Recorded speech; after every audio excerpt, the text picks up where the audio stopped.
చిన్న మార్పు.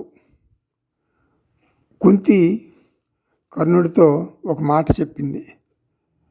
నాకు 6 పుత్రులు ఉన్నారు, పాండవులు 5. 6వ వాడివి నువ్వే బాబు. తత్ త్వం అసి. తత్ అంటే ఆ 6వ వాడివి, త్వం అంటే నువ్వే, అసి అయి ఉన్నావు. ఇప్పుడు కర్ణుడికి ఒక విషయం స్పష్టంగా తెలిసింది.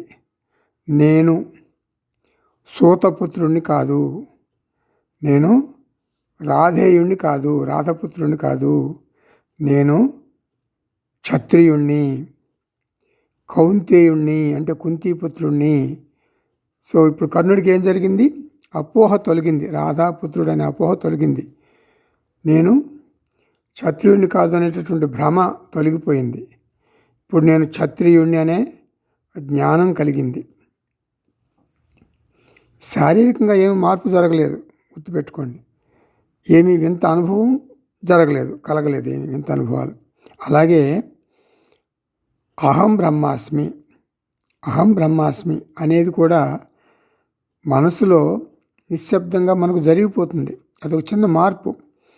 ఇన్నాళ్ళు నన్ను నేను ఈ రాలిపోయే దేహం అనుకున్నాను, నేను దేహం కాదు, బ్రహ్మన్ అని గురుబోధతో తెలుసుకున్నాను.